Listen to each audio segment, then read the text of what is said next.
WikiLeaks founder Julian Assange arrested in London after 7 years sheltered in an embassy. What comes next? Oscar winner Geoffrey Rush speaking out after winning a defamation suit against a paper that published sexual misconduct allegations. The royal baby birth plan has been announced. Find out what is in store for Prince Harry and Meghan's big day. And J-Lo fires back about allegations that A-Rod has been unfaithful. We'll tell you what she's saying. Plus, prepare for the zombie apocalypse. Jaime King is here with everything we need to know about her new pulse-pounding show, Black Summer. It's live today on People Now.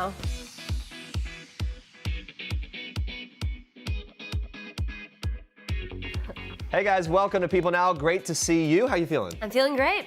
I love a good Thursday. I love a good Thursday as well. Man, there's a lot going on, a lot to get to today. Let's talk about this. Days away from the birth of Prince Harry and Meghan Markle's first royal baby. Yay now. I know you're all anxiously awaiting the bundle of joy's arrival, just like we are, marking down the days. But one thing everyone's been wondering is whether the baby's a boy or a girl. Now, since they haven't revealed that info, we'll actually be putting some old wives' tales to the test later in the show to see if we can figure it out, right? But we want to know, do you think they're having a boy or a girl? So vote in our People poll or just tweet us your answer with the hashtag PeopleNow. I can't wait for this segment. Everyone's got their theory, or their moms said this, or their grandma said this. Chain, we're going to be doing the whole thing. I'm so excited. We're going to check in on your answers and your theories in a bit, and we'll look at new details that we just learned about their birth plan in just a little bit as well. For now, though, here's what you need to know and what's trending today. People has confirmed that WikiLeaks founder Julian Assange was arrested on Thursday in London and taken from the Ecuadorian embassy, where he has been living in asylum for 7 years. He appeared in court in London not long after being arrested, where he was reportedly found guilty on a minor charge of violating his bail conditions. The Metropolitan Police in London confirmed Assange was arrested after the Ecuadorian government withdrew their asylum for him. Video of his arrest shows Assange, now with a long gray beard, being pulled by police down the steps of the embassy and put into a police van outside. Assange could be heard saying, "You must resist, the UK must resist." The UK Foreign Office revealed that a change in government in Ecuador made the arrest possible. Watch. Well, what we've shown today is that no one is above the law. Julian Assange is no hero. He is hidden from the truth for years and years. And it is right that his future should be decided in the British judicial system. There was a change of leadership in Ecuador. President Moreno took a courageous decision, which has meant that we're able to resolve the situation today. And we're not making any judgment about Julian Assange's innocence or guilt. That is for the courts to decide. According to UK authorities, Assange faces extradition to the United States for alleged computer-related offenses. The U.S. Department of Justice said he is suspected of conspiracy to commit computer intrusion and, if found guilty, faces up to 5 years in prison. A timeline for his handover to American law enforcement was not immediately clear. In a statement via WikiLeaks, a lawyer for Assange described his arrest as bitterly disappointing. While leading WikiLeaks, the 47-year-old has published a vast amount of classified or otherwise secret material from the American government and other high-powered officials around the world, all in the name of transparency. The U.S. crime that he's accused of is connected to the 2010 release of classified information facilitated by Chelsea Manning, who was then working as an intelligence analyst for the Army. WikiLeaks' methods are also extremely controversial. While some of its revelations of hypocrisy or government misbehavior have been praised, WikiLeaks has been severely criticized for releasing damaging emails about Hillary Clinton's 2016 presidential campaign, which American authorities believe were first stolen by Russians. Now, Assange has denied Russia was his source. The arrest comes a day after WikiLeaks accused Ecuador of spying on Assange while he lived at their embassy. Meanwhile, actress Pamela Anderson, a friend of Assange who has long defended him, shared her shock at his arrest on Twitter Thursday. This is maybe the most bizarre part of the story to me. She lashed out at Ecuador, the UK, and America in the wake of his arrest, writing, "He looks very bad. How could you, Ecuador? Because he exposed you. How could you, UK?" She also called the UK America's, quote, bitch, and accused the country of arresting Assange as a diversion from the drama surrounding Brexit. In a separate tweet, Anderson also called President Donald Trump a toxic coward. The Baywatch star met Assange in 2014 and has become his friend and staunch defender, visiting him on several occasions during his 7-year stay at the Ecuadorian embassy in London. Anderson Anderson has remained coy about the nature of their relationship, but she did tell Fox News in 2018 that there's definitely a romantic kind of connection between them and that they have what she called a closeness. She's also called Assange, quote, one of my favorite people in one of her many lengthy posts on her website.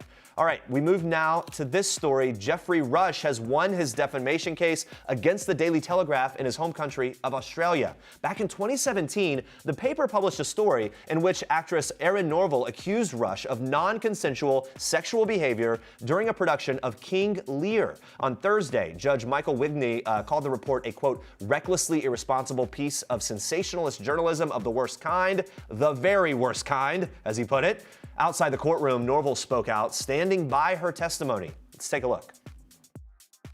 I stand by everything I said at trial. I told the truth. I know what happened. I was there.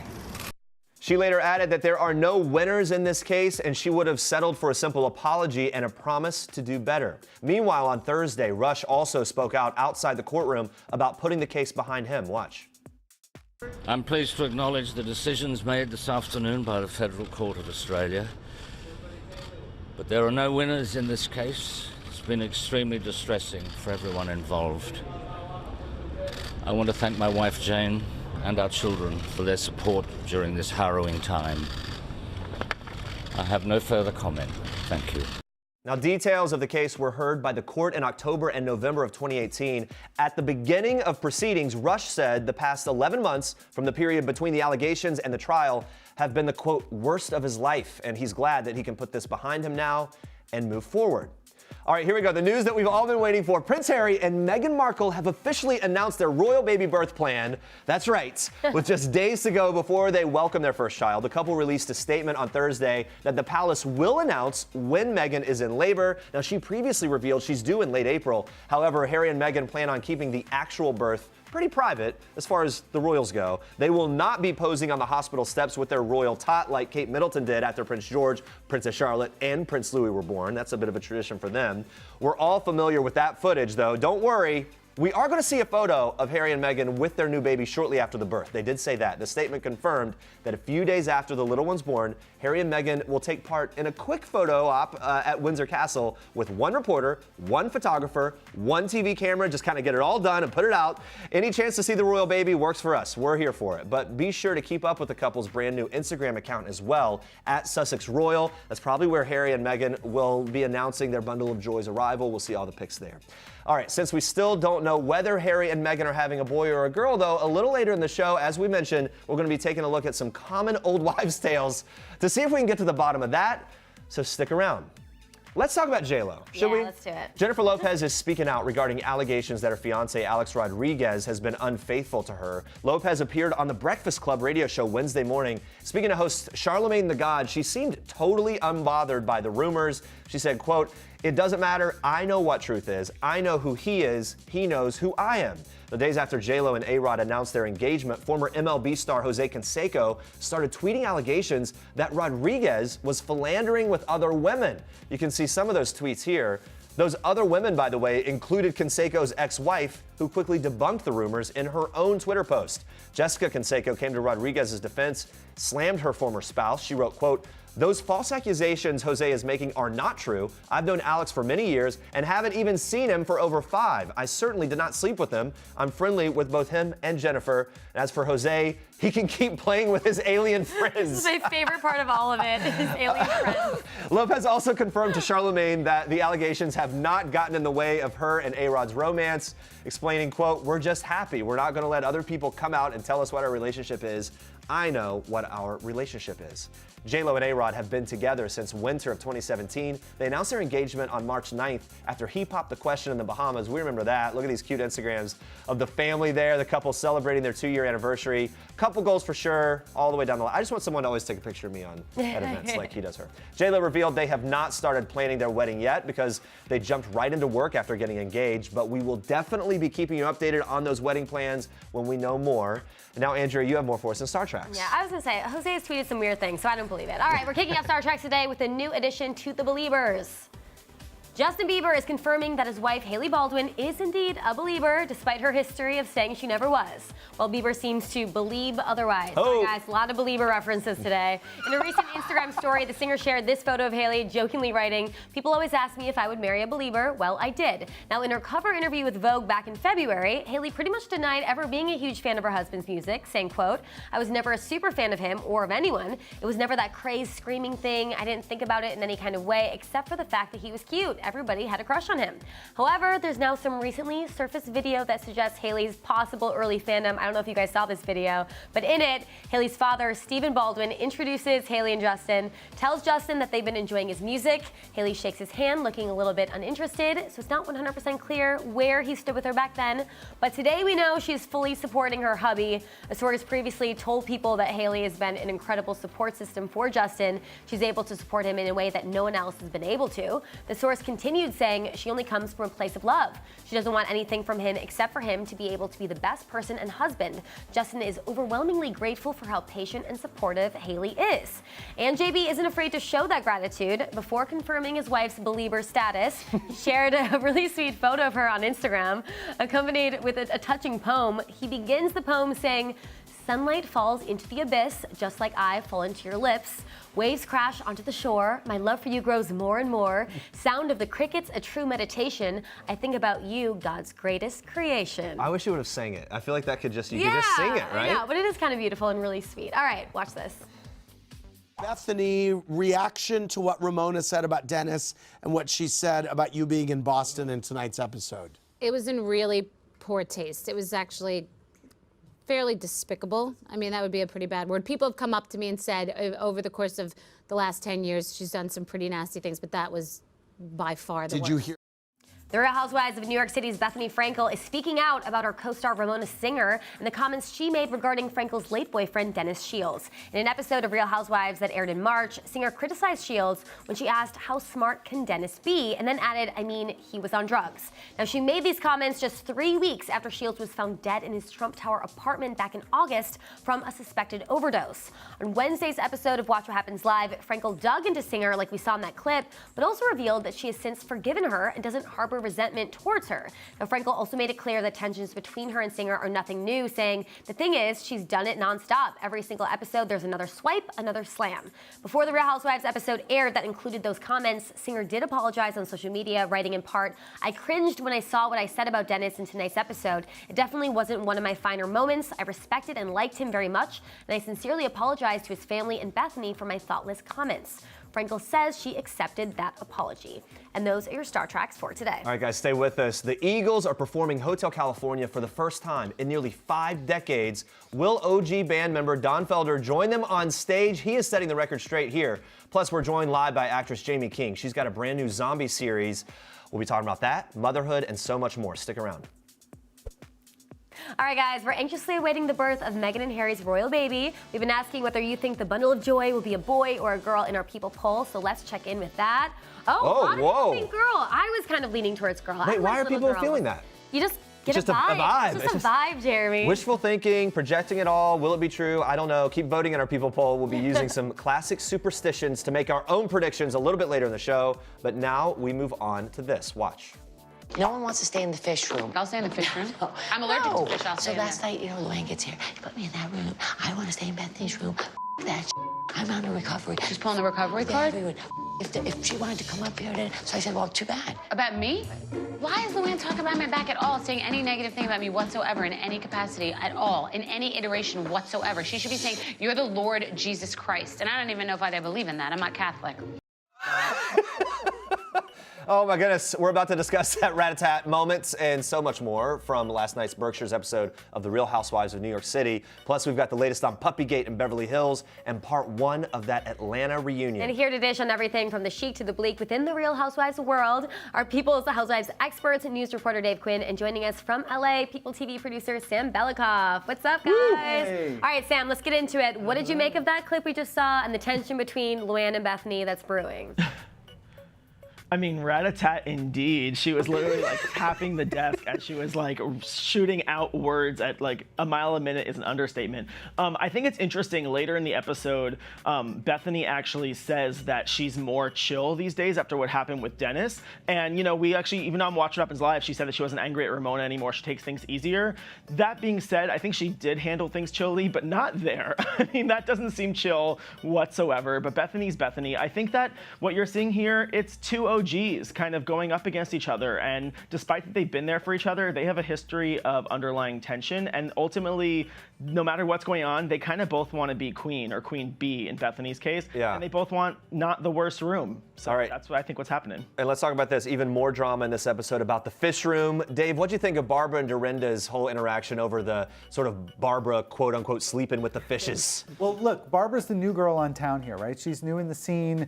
And I think that what's really happening is that she's loyal to Luann, and that's really bothering a lot of the other women. Right. She hasn't gotten, you know, the time to really get to like mingle with the other girls. Sort of this underlying brewing factor. Yeah, so I think that people are getting annoyed at her, and that's what the whole sleeping with the fishes thing was, which was hilarious. But for real, what I think everyone needs to know is if you are in another Housewives franchise, study the Real Housewives of New York City's Berkshires episodes. So many different things happen in this episode. That was like a blip. There were so many different fights, and I think that it is like a master class in Housewives. Yeah, Sam, what's your take on Barbara and everything that went down? Yeah, I think with the fishes, it's also like Dorinda didn't feel, because of one, Luann not being a new girl, but also her, you know, recent conflict with her, she didn't feel like she could, you know, explode on her. But when Barbara says, I don't want to stay in the fish room, Dorinda finally feels, okay, there's someone I can explode on because she's offended. And then, yeah, I think Barbara just throughout the, you know, she's over the top here. She's like hugging Bethenny. I think she is trying to make connections, but she's also trying to stir the pot. I think the women aren't buying what she's selling yet, especially when she tried to sit at the head of the table later. I think they were scandalized, and kind of rightfully so. I mean, she's not the host and she's the new girl, so it was a lot. There's a lot there. A lot of the women, Luann excluded, are drinking. Then this happens at dinner. Watch this. She took you today to the Morgan house because that was like a peace, like, it was like a peace treaty. I said, look at these antiques. And Dorinda put her paws all over these letters. You go in that house, you don't touch those letters! You don't touch the Morgan letters! I'm sorry you feel so upset. Okay. All right, Sonia.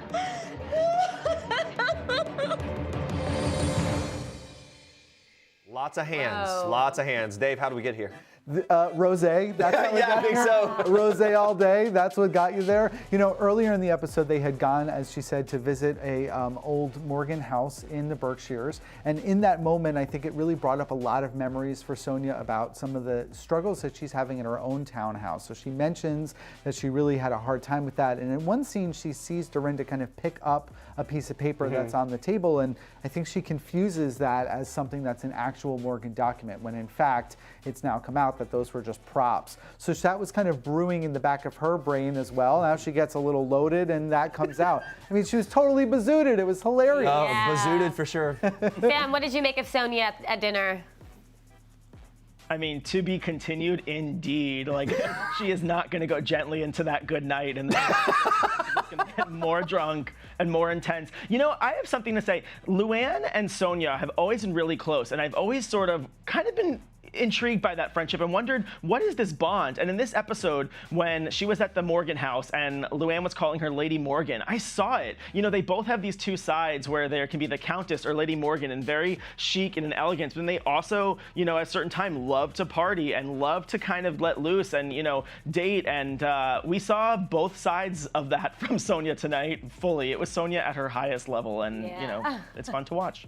All right, let's move on to the Real Housewives of Beverly Hills, where we got an episode largely revolving around the aftermath of Kyle Richards and Lisa Vanderpump's big fight. So Dave, what was your biggest takeaway from all the scenes discussing the fight? Well, I think what's so fascinating here is how both of these women came out of that argument with totally different perspectives of how it went down. Lisa Vanderpump really felt that she was being attacked. She really felt that Kyle came into the conversation ready to kind of pin her down and call her a liar, whereas Kyle felt like she was more trying to help her friend see what all these other women were saying. And afterwards, after the argument, Lisa Lisa really cut Kyle off, and Kyle was like frustrated about the fact that she couldn't get in touch with Lisa and that Lisa kind of had put her out. Now, since then, the two haven't spoken at all, and Lisa Vanderpump has said that none of the women have reached out to her, and Kyle has said that she's tried to reach out to Lisa, but Lisa shot things down. So once again, like any good argument, the truth is really right there. That's been a while too since they shot this. Well, Denise Richards was the only one in the cast who was invited to LVP's birthday party.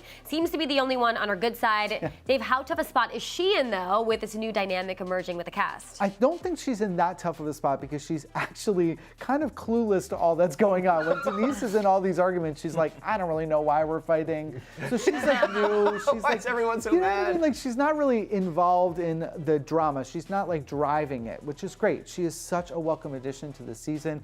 Comic relief for sure, and I think she's in a perfect position to give herself a season 2 should she come she's back. coming out of this not looking so bad at all. There was also a wild scene with Camille near the end of the episode. Let's take a look. You were a dental assistant? Yes, I was.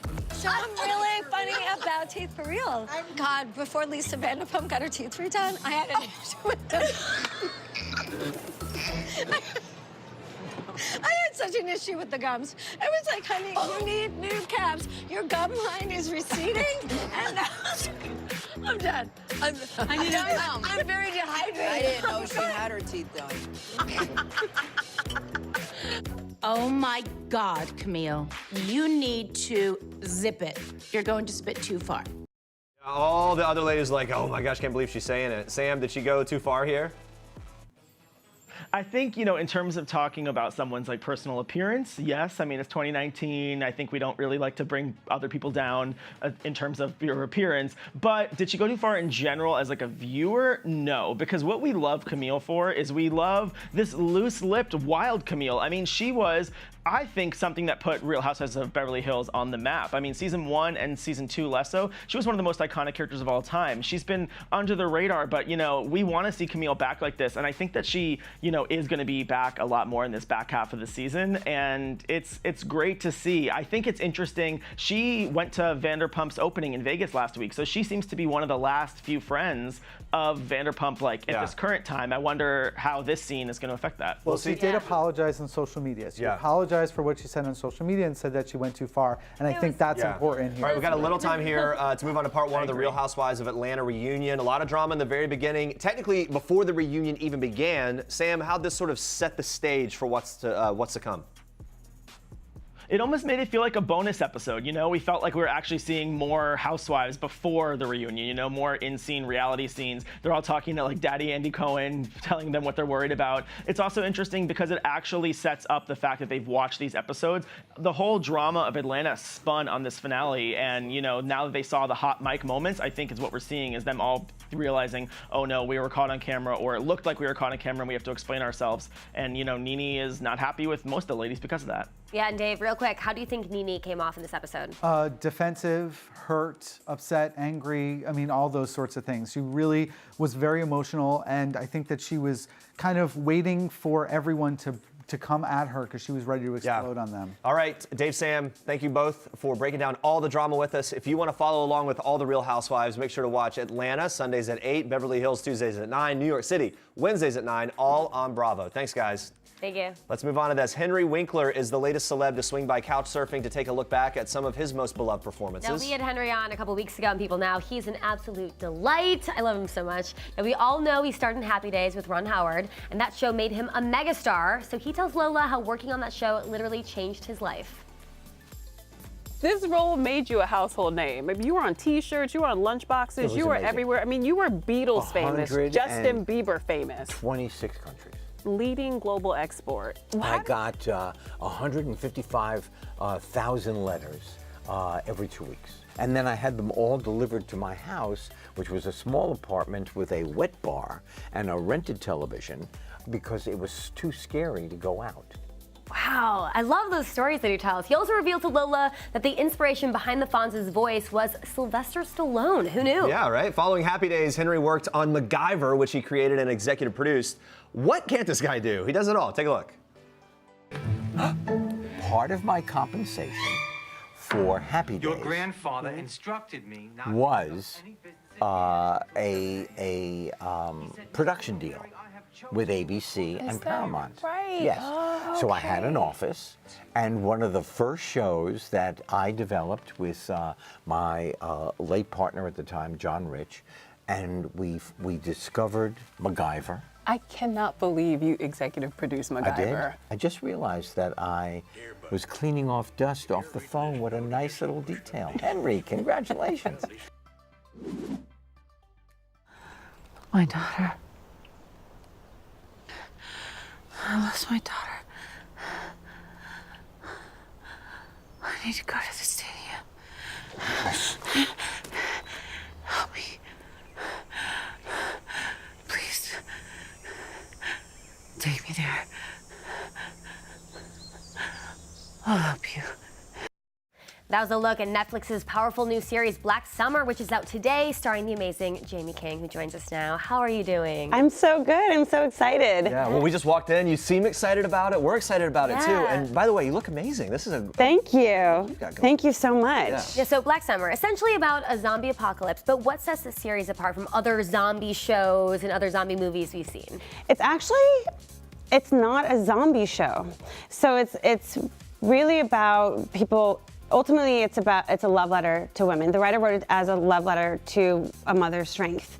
And then when we started seeing all these things happening within our country and our fabric of who we are started to be torn apart, he wrote this. And essentially, it's a refugee story.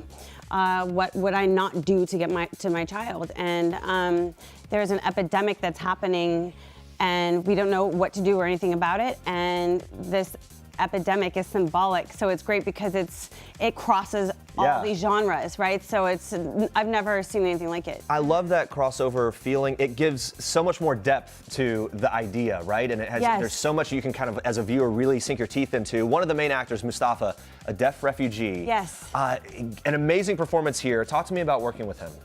Mustafa's amazing. Mustafa, he came from Syria. He was living in a refugee camp for 5 years with his siblings. When we cast him, he had been in Canada, I think, for about a year and a half. When he came, obviously didn't know any Canadian Sign Language. We had an interpreter for the interpreter, and there's something so incredible about working with him, particularly because here we are, and it really felt like the apocalypse when we were in it.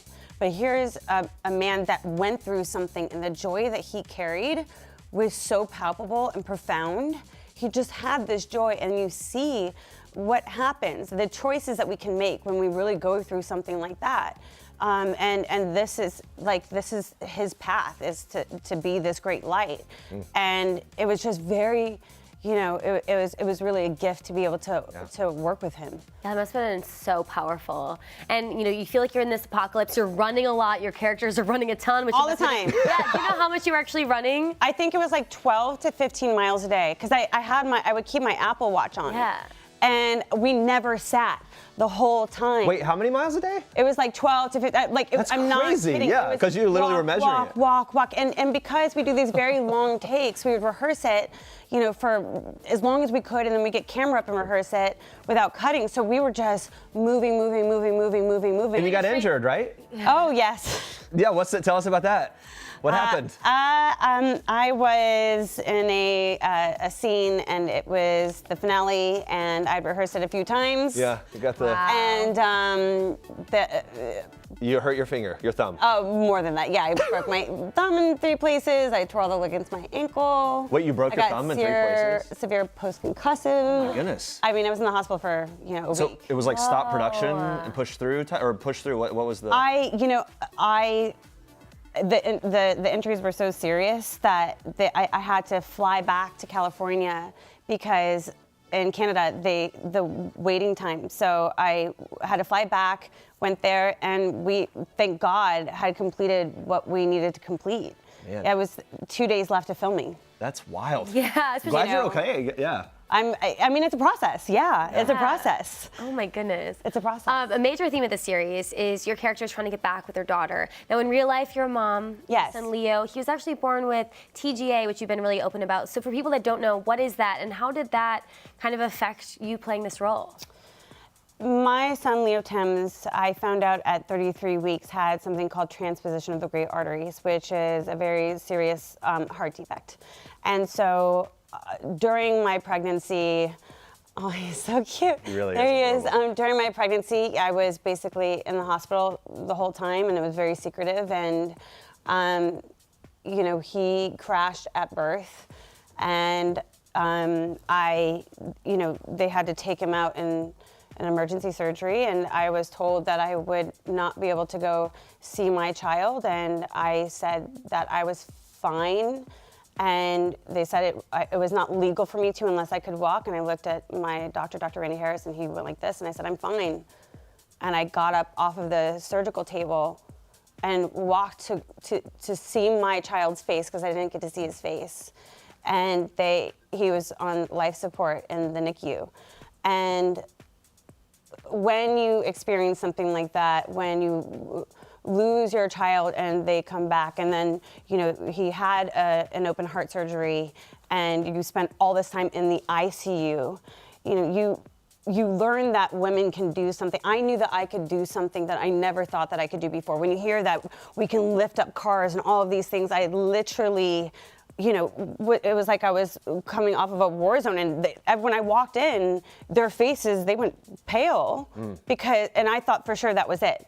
But it was, part of it was because here was this person that just had this major operation, you know, and went to go see their child. And that's something that, as a parent, I mean, it's just so heart-wrenching to hear that and to imagine that. Jimmy Kimmel's has gone through a similar thing with his child. Yes. Have you connected to him at all in sort of comparing or sharing these stories? You know, Jimmy's part of the reason why, you know, I felt like it was important to be open about it. I was open about it before that, and then it's like when you see a colleague and a peer and someone that you respect and love, anybody, you know, you have a shared story, and when you have a voice, you need to use that voice in a responsible way. And I look at my child now, and he's so strong and amazing and healthy and vibrant, but when you're breastfeeding a baby with 67 lines in them, you know, it's just a totally different experience. And so, you know, when Rose came to me, it was just the greatest gift to be able to put all of this that I had inside into something that was really very real and true. How's he doing today? He's amazing. Yeah. He's so strong, and that's the incredible thing about kids that go through something that is sickness or is some kind of intensity. I've noticed that they have this, not just a bravery, but they have they're fierce, and he is agile, and there's like nothing that this kid cannot do. Yeah. And when they said, we promise you that he will be able to do everything in life, it'll be like, they made a lot of promises, and of course you think they're just telling you that as a mom. No, but they're so resilient. But and I'm can just move like, forward, oh my God. One of the interesting things, Taylor Swift is Leo's godmother, right? So when all this is happening, what did it mean to you to be able to turn to her maybe for support throughout the whole thing? Well, Jessica Alba is James Knight's godmother, and you know, Jess was the first one of us to have kids, and so I was really grateful because Jess had carried me through all of my pregnancies. And with Tay, you know, she was on tour when I was pregnant, and she literally flew back from Germany to throw my baby shower, and she was such a rock. She would sneak in, you know, like I had to, into the hospital and be there. And she gave a very incredible donation. And, you know, it doesn't matter the name of the person or who they are. You know, it's not about the fact that either of them are famous. These are women that I love and that are there and have been there, and that's the most important thing. Well, I think it's so powerful you have these really strong female friendships. You also are friends with Selma Blair, and you've been there for her through her MS diagnosis. We've been tracking along in awe of how she's doing, handling all of it. What has it been like to kind of experience her being so brave with all of this? Selmy's been my best friend since I was 21, so it's almost 20 years now. And I was the first person that she told, from my understanding. No one else knew. And I immediately, you know, got on a plane and flew back to her and, you know, called the best doctors and brought her in. And the one thing that I knew is that out of all the people that could receive this diagnosis, Selma can handle anything. She is so brave and so strong. And when she chose to come forward, I remember saying something like that, you know, or thinking like, you don't have to do that. But when you cannot move around freely in the world because your body is changing, and everything that you used to be able to do, you can't do the same anymore. I was proud of her for doing that, because she wanted to be able to be out in the world. And most importantly, you know, I've seen through her sharing it, right, that in her experience, that it's helped so many people, and it helps her. Mm-hmm. And, you know, she's, you know, That's great. she's just like the best, you know, she's Something the about best. pulling people out of the isolation of it, I think that really helps. And it's important. I'm like, even though, like, I don't care if Kyle, my husband, has to come get you. I'm pulling you out of your house. We're going to this appointment. Yeah. But that's who Selma and I, particularly, that's who we are, no matter what. Like, I feel like you'd be such an amazing friend to have, because it seems like something happens and you're right there for it. Well, I would hope that, you know, everybody would be that way, you know. People need to bond together with the people close But to it's them. how you're raised, it's how you're raised, right? Yeah. So I was raised in Nebraska, and I moved to the big city, and it's a totally different lifestyle. So my friends and what's instilled in me to be of service, it's the reason why I'm an artist, and it's the reason why I do what I do. So I'm lucky, and I like that, because I'm from Wisconsin. I feel like from you are? Yeah. I feel like it's not like small town. You're like, I'm gonna be there. Yeah. Jamie, thank you so much. Thank you for so stopping much, by. you guys. So good to talk to you. I'm so grateful to be here. You guys go check out Black Summer is streaming on Netflix now. All right, we're moving on to this. Our guest hosts, Mako and Danya, sat down with a total icon, Don Felder, from a little band you might have heard of. They're called the Eagles. Maybe heard of them. Don has traveled the world. He's performed in front of nearly 120,000 people. You'd imagine this guy does not suffer from stage fright, right? Unless he's in front of one specific person. Take a look at this.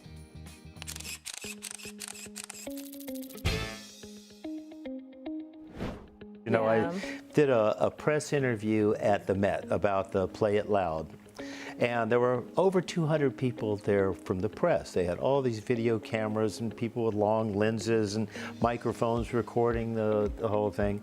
And everybody from Billboard to Rolling Stone, the Wall Street Journal, New York Times, everybody's there. And I get to go up and play Hotel California by myself, no band. Wow. And sitting right in front of me, literally about 4 feet away, right in front of me playing is Jimmy Page. Oh my gosh. And the first time I had met him was that day earlier, and I just was shaking with nerves. I was so afraid that I was going to mess up in front of him and all the press, but primarily him. I didn't mind the press so much, but I would not have been able to live it down had I made a mistake on the solo of Hotel California, and Jimmy Page would have gone, What is "Make a going mistake." So, spoiler, he did not mess up there. Don has a new album, American Rock and Roll. It's available now. He takes us behind the scenes on the inspiration behind the album and what American rock and roll means to him. Well, this title track itself, American Rock and Roll, came to me because I was at Woodstock in 1969. I was one of the 400,000 drenched, muddy-covered people that were there that saw Jimi Hendrix play live, Carlos Santana, Crosby, Stills, Nash and Young, Janis Joplin, the Grateful Dead, all those people for 3 days. And the impact on me, as well as the explosion in the rock world that cast off all the way around the world, the impact of that particular show affected everybody. And so the song American Rock and Roll starts in 1969 at Woodstock, saluting all those people that so influenced me, and it goes through the decades, more like a rockumentary in music, and pointing out the people that had been influenced by all those people at Woodstock that went on, like Slash. He was telling me how much he loved Jimi Hendrix. He learned every Jimi Hendrix lick that he ever recorded, and the people that kind of came on generation after generation. Absolutely. Up until today. The exhibit at the Met goes back, the first thing you see when you walk in there is an old Gibson guitar that Chuck Berry used to play when he did that duck walk across the stage that everybody knows. So it goes back to the old blues guys that influenced the rock and rollers through Elvis Presley and all those people. And you walk through this exhibit and you can actually see the instrument of all those people are there. Jimi Hendrix's white Fender Stratocaster, Van Halen's guitar much later in the decade, Jimmy Page's red double neck guitar from Stairway to Heaven, just all these great classic instruments are there. And so it was just a really ironic connection that my album happened to come out the same week that the event at the Met happened, and they're both sort of like historical paths in the instruments and the people in American rock and roll. Wow, really cool stuff. Don is also gearing up for his next tour to promote American rock and roll. What do you do to get rid of like pre-show jitters? I don't know, deep breaths, remind myself this is fun. I kind of walk around like shaking it off. You jump around. Jump around a lot. Well, Don shared his pre-show ritual with Danya and Mako. It's pretty sweet and a little tart. Before I go on stage, I usually eat some pineapple, because opera singers use pineapple. There's something in the sugar and the acid that's in it that really helps your throat, so that if you've been singing 5, 6, 7 shows in a row, if you do that before the show, it really helps just kind of quell your rawness of your throat. I do that. Who knew? Okay. Yeah.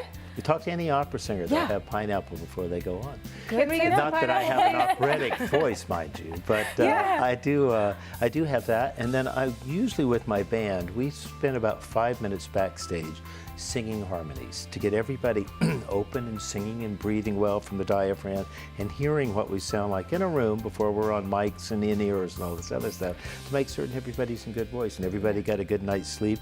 You can find out really easily who went to bed and who didn't, who stayed down at the bar a little too long when you hear them sing, you know? We need to start adding pineapple to our diets, Jeremy.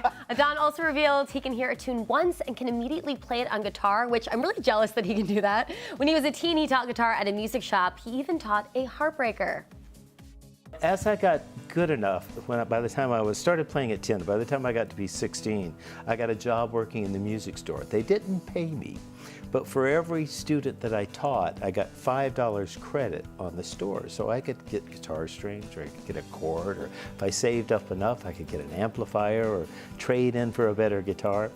And so I used to teach all these kids that had gotten guitars for Christmas that wanted to come in and their fingers were hurting and it hurt them to play, and I'd make it fun. So we'd have guitar lessons. So one day this kid came in, kind of a scrawny, buck-toothed, kind of brawly looking kid, scraggly, comes in, it's Tom Petty. He wants to learn to play guitar. So he'd been playing bass in this band called the Epics. So I wound up teaching him guitar, going to his house, listening to his band. He had 2 guitar players in his band that just plugged in, turned off, and flailed artlessly, loud and blaring. I said, wait a minute, you gotta turn down a little bit, you play rhythm, and then when Tom's not singing, you play a little lead guitar line, right? So it just kind of helped arrange a little bit, went to some of their shows to see how they were live, and just hung out with them. And it was funny because, you know, the Allman Brothers were in that area too. Dwayne Allman taught me how to play slide guitar. Stephen Stills and I had a band together when we were 14, 15. When Stephen left to go back to California to go become part of Crosby, Stills and Nash, Bernie Ledden moved there to Gainesville and replaced Stephen in the band. Leonard Skinner was like about 60 minutes away in Jacksonville, so in one little area in north central Florida, so many musicians went on to become platinum-selling artists, Rock and Roll Hall of Fame, legendary Southern rock musicians. And I just happened to be caught up in that same thing. You know? Yeah, I said something's in the water over there. Totally. I can't tell if it was something that was in the water or something in what we were smoking. Could have been. Yeah, but whatever he was smoking, obviously it was a little magic there. Who knew that rocker Tom Petty learned it all from Don Felder? We didn't know. Now, Don wrote the hit song Hotel California, which will now be stuck in your head for the rest of the day. You're welcome. Living it up. No, Jerry. The Eagles just announced they'll be performing the entire album for the first time in nearly 5 decades. So we had to know, is he going to join them on stage? Should I start holding my breath now or not? Start right now. You know, I've reached out to those guys a lot, on and off over the years, even before Glenn's passing, through back channels, through friends, just to get together, have a lunch, just let bygones be bygones. Not that I want to be back in the band or anything, but just to not carry that kind of sour grapes things with you, because that's just harmful, you know? Yeah. And I like to go on forward in life happy. If you notice, I like to smile. I like to have a good time. I can feel your energy, yeah. Not only that, but when you play music, to me it feels like a child at play. You see children running around, they're joyous, they're happy, they're having a great time. And to play music, to me, you should feel that way too. And so that's really why I get so invigorated by playing music. So, you know, it's a difficult thing to be able to go back in a band if there's all that tension and strife and stuff. So I don't know. I won't be holding my breath. Yeah. Wait, is that them calling now? All right, with Meghan Markle set to welcome her and Prince Harry's first child any day now, we are following along closely and piecing together all the details we know before the big day. But there's still one major question mark. Is Meghan having a boy or is she having a girl? She previously said that she and Harry didn't know what they were having and they wanted it to be a surprise, which I couldn't disagree with more. But there are some age-old ways for us to figure this out. So to help us get to the bottom of this mystery, we've got Parents Magazine's editor-in-chief Liz Vaccarello with us today. And we are also joined by our friend here at People Now, Kristen Kelly, who is 26 weeks pregnant. I am. Hey, good to see you. Good to see you guys. All right, Kristen, you're going to be our test subject today. Don't tell us what it is.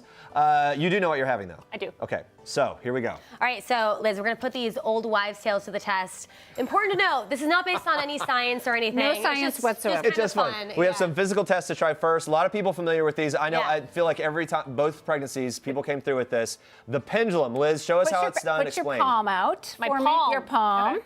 So what's the deal? And if it goes back and forth, it's a boy. If it circles around, it's a girl. Now wait, Liz, are you wiggling your hand? I'm doing nothing. And that's just a gold necklace. All right, so it's a girl, according to this one test. There are many, though. Many tests. And so wait, the rules of the pendulum test are just necklace and a ring? A charm on a chain. A charm on a And chain. each time you do it, can you do it one more time? Yeah, do it again. Oh, okay. Okay, wait. Okay, ready? And?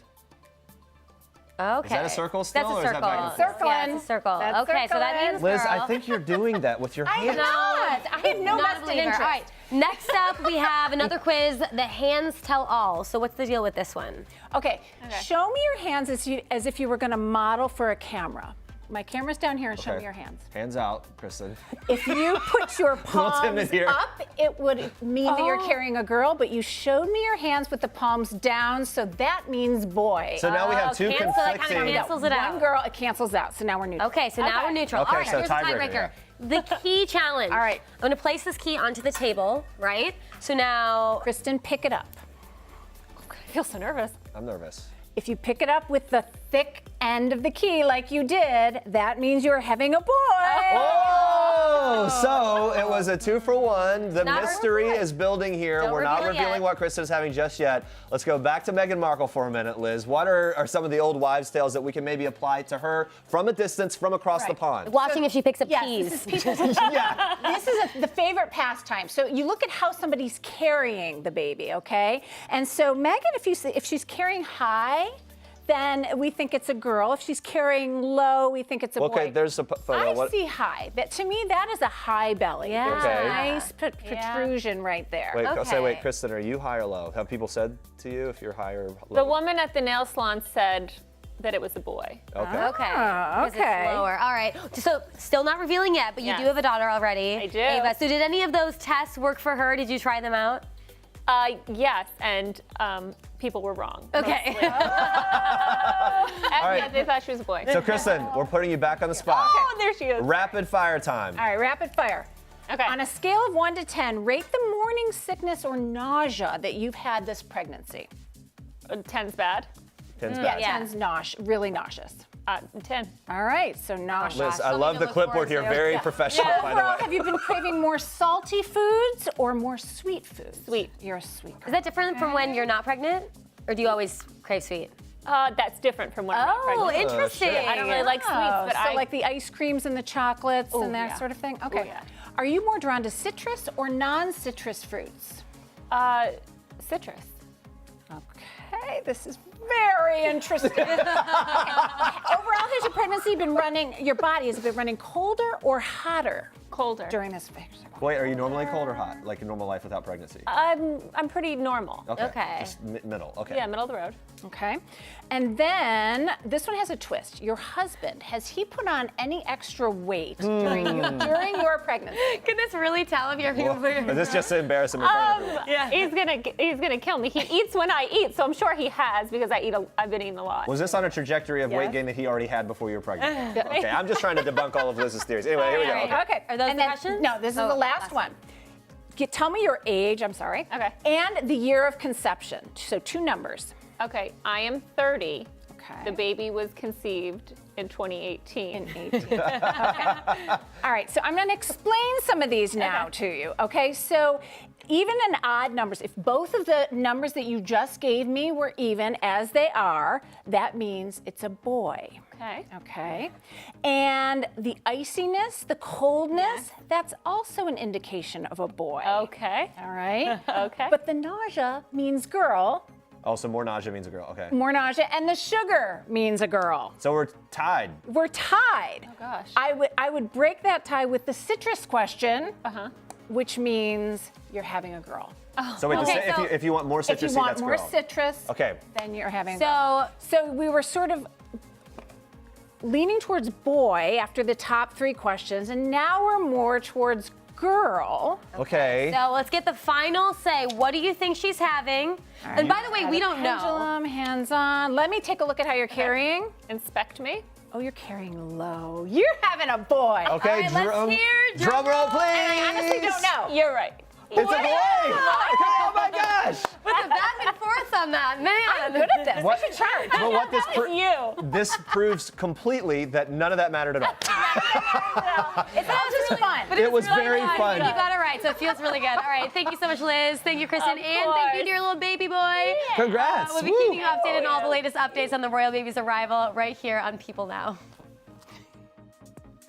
Superstar actress Lauren Ash is opening up about life with PCOS. Now, for those of you who don't know what PCOS is, it's the hormonal disorder polycystic ovary syndrome. It appears differently for each person, making it hard to diagnose. And when Lauren stopped by our studio, she opened up about her own journey with that disorder.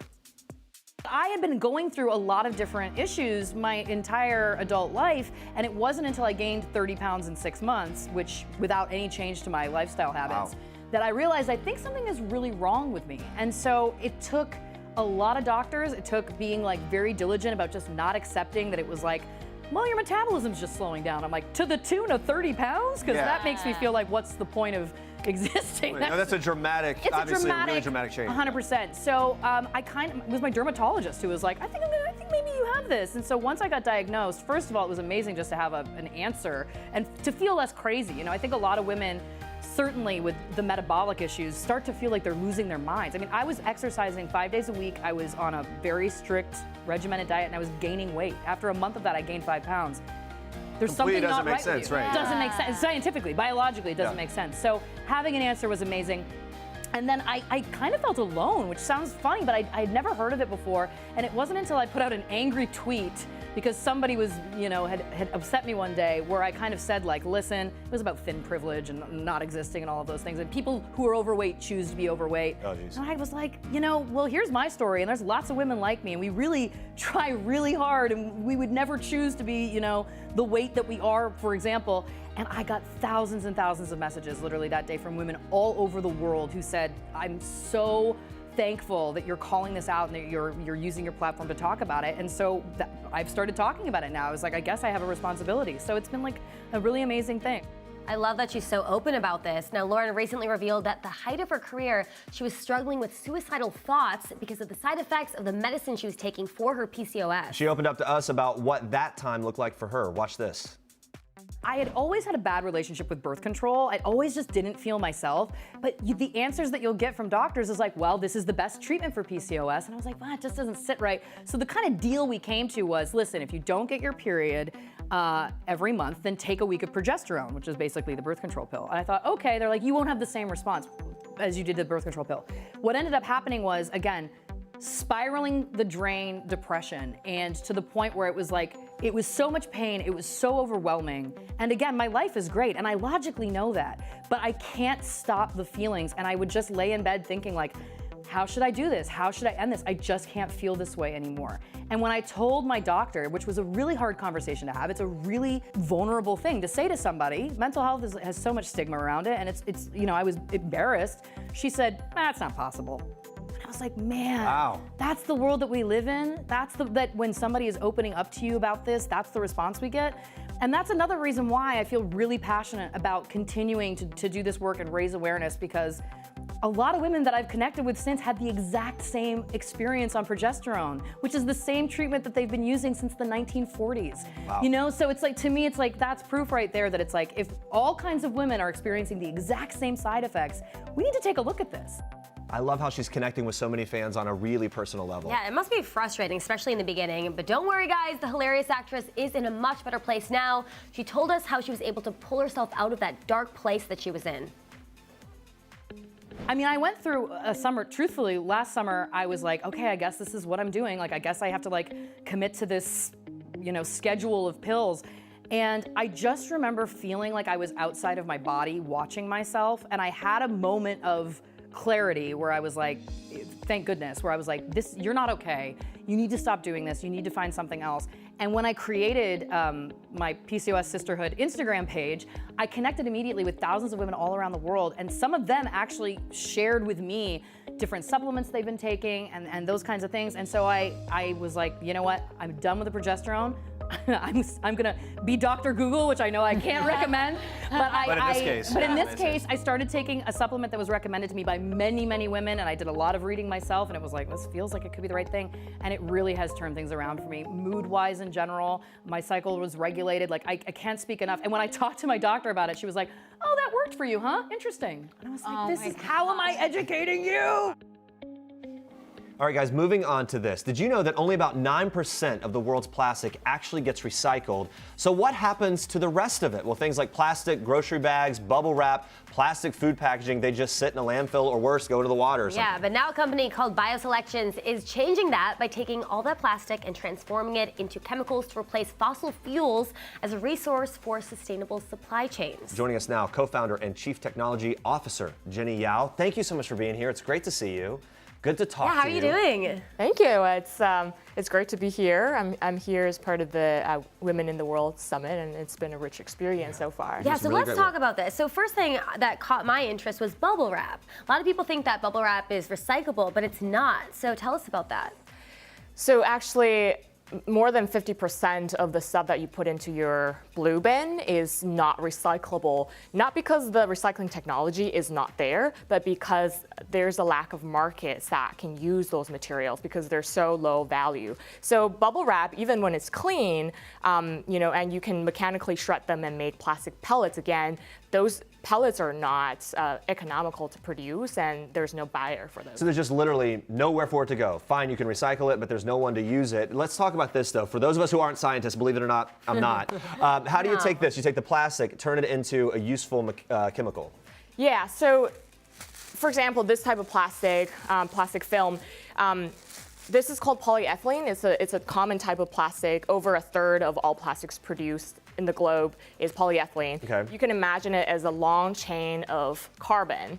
And what we do is we have a chemical process that cuts the carbon into smaller molecules and makes these chemicals. These are chemicals that then will be made into things like car parts, electronics, textiles, cleaners, coatings, you name it. So it's a very versatile chemical that is currently produced from fossil fuels. So the difference here is what it becomes after it's recycled, and in this case, it can be used in many different ways, which is obviously great. That's incredible. You started this when you were in high school. So yeah, what inspired you to start this, and what were your goals back then? I met my co-founder Miranda Wang at the high school recycling club, and that's when we started learning a lot about how recycling works and what is not recycling, which is a lot of plastics.